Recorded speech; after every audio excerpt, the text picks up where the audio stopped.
ஏன்னா சினிமா வந்து நீங்கள் சொன்ன மாதிரி பெரிய கடல். அதுக்குள்ளேயும் நம்ம மொழி எழுந்து வர்றது ரொம்ப கஷ்டம்.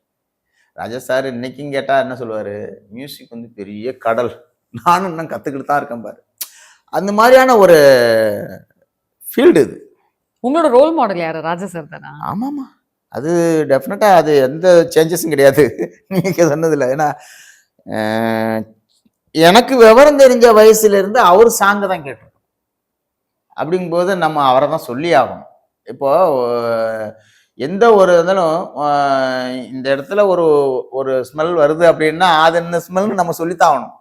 அப்போ ராஜா சாரோட ஸ்மெல் தான் நம்மளுக்கு அடிச்சது. அப்பவே எம்எஸ்வி சார் சாங்கெல்லாம் வந்து கொஞ்சம் விவரமாகி அதுக்கப்புறம் தான் ரசிக்க ஆரம்பித்தேன். ஏன்னா அவரோட லிரிக்கு, அந்த மெலோடி, இந்த நினைக்க தெரிஞ்ச மனம், இந்த சாங்கெல்லாம் இன்னைக்கு நான் கேட்டுட்டு தான் இருக்கேன்.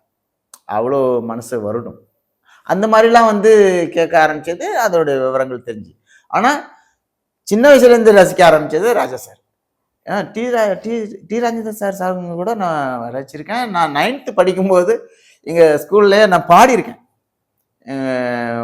பாடலாம் சொல்லுவாங்க, அப்போல்லாம் பாடியிருக்கேன் இந்த சாங்லாம்.